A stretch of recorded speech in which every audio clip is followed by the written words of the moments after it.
The paper was dirty. It was a napkin, grease-stained, crinkled at the edges. It had been pulled from a trash can, outside a coffee shop on Fifth Avenue, but the drawing on it was perfect. Jameson Black stared at it. He stood on the corner of 52nd Street. The wind cut through his $3,000 suit. He didn't feel the cold. He couldn't feel anything, except the hammering of his own heart. He looked down at the artist. She was sitting on a backpack. Her knees were pulled up to her chest. She couldn't have been more than 8 years old. Her hair was matted. Her coat was a patchwork of 3 different jackets, safety pinned together, but her hands were steady. She held a piece of burnt charcoal, not an art pencil, just a piece of burnt wood, and she was shading the window frame on the napkin. "Where did you see this?" Jameson asked. His voice sounded strange, rusty, like a door that hadn't been opened in years. The girl didn't look up. She kept shading. "I didn't see it," she whispered. "Then how are you drawing it?" "I'm drawing it so I don't forget." Jameson felt the blood drain from his face because he knew that house. He knew every brick, every shingle, every crack in the sidewalk leading up to the porch. He knew the way the third step creaked when it rained. He knew the smell of the jasmine bush under the front window. He knew it because he had built it 20 years ago for his wife.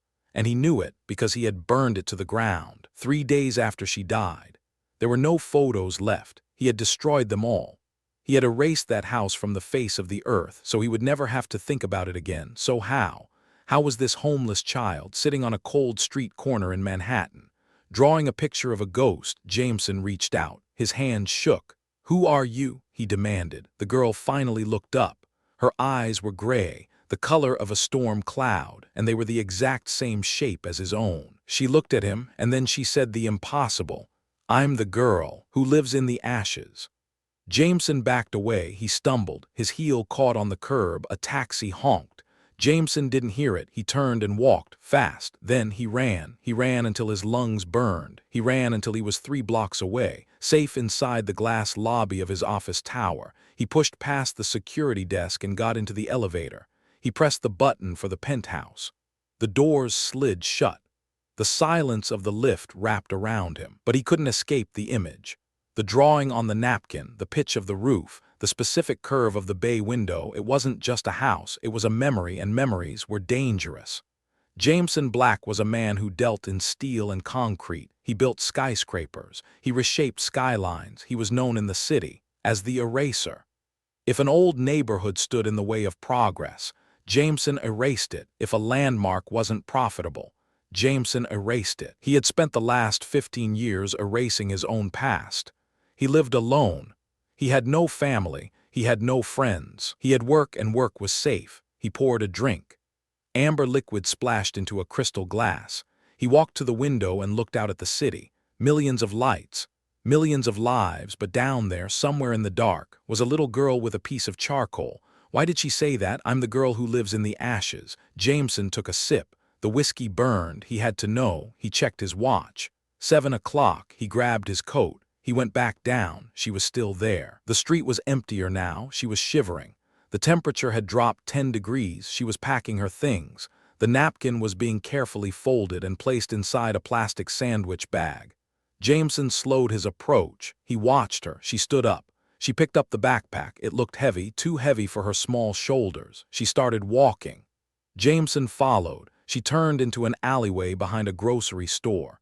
Jameson hesitated, but he stepped into the alley. It was dark. It smelled of rotting fruit. At the far end, he saw a car, an old sedan, rust eating the wheel wells, one window covered in plastic wrap. The girl opened the back door and climbed in. Jameson moved closer. He could hear voices. "Did you eat, baby?" A woman's voice, tired, soft. "I found a bagel," the girl lied. Jameson knew she lied. He had watched her for an hour. She hadn't eaten anything. Jameson stepped on a piece of glass. The woman in the front seat whipped around. "Who's there?" Panic, pure, sharp panic. She scrambled to lock the doors. Jameson stepped into the light of a distant street lamp. "I'm not going to hurt you," he said. He held up his hands. I want to talk to your daughter." The woman's eyes narrowed. She rolled the window down a crack. "Get away from us," she hissed. "I have pepper spray." "I don't doubt it," Jameson said. "Look, my name is Jameson Black." The woman paused. "The developer?" she asked. "Yes." "What do you want with Lily?" Lily. Her name was Lily. She showed me a drawing, Jameson said.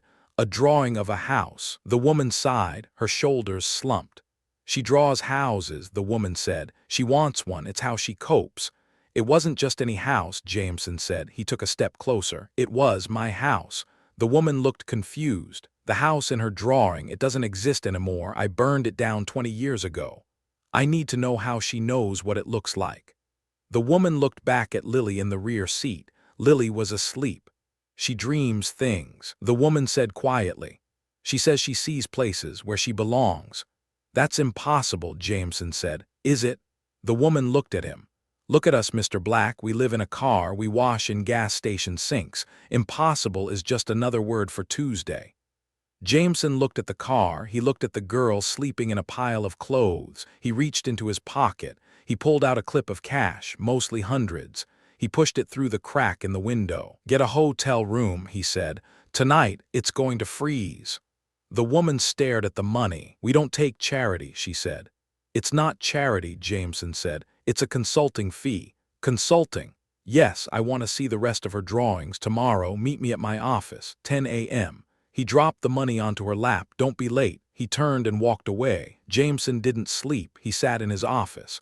On his desk lay the blueprints for his newest project, the Skyline Plaza, a 70-story monster of glass and steel. But to build it, he had to demolish a row of old brownstones on the west side.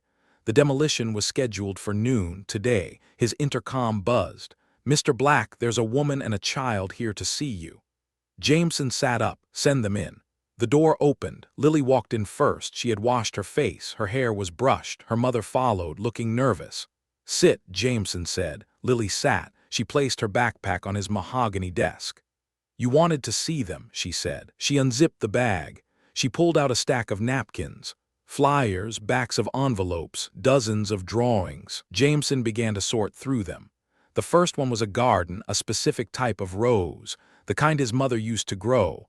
The second one was a kitchen, a yellow stove, a checkered floor. Jameson's breath hitched. That was his grandmother's kitchen. The third one was a swing set, a tire swing with a red rope. He looked at Lily. How? He whispered. How are you doing this? Lily looked at him. I don't know, she said. I just close my eyes, and I see the places where people were happy.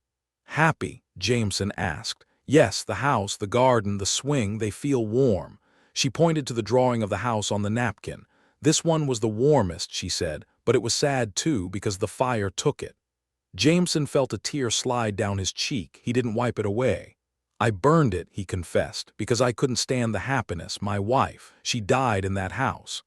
Lily nodded. So you tried to forget. She said, but the house didn't want to be forgotten. Jameson looked at the mother. She's just Lily, the woman said. She draws what's missing. She draws what's missing.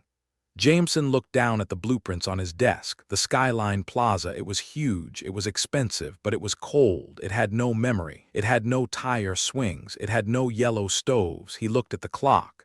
11:45 a.m. The demolition crew was waiting for his call. They were about to tear down 3 blocks of history. Jameson picked up the phone. His hand hovered over the receiver. He looked at Lily. If you could live anywhere, Jameson asked, where would it be?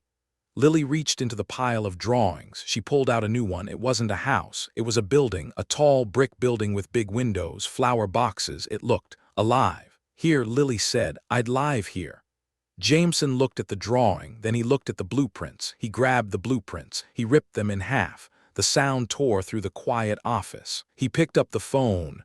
Get the foreman on the line, he barked.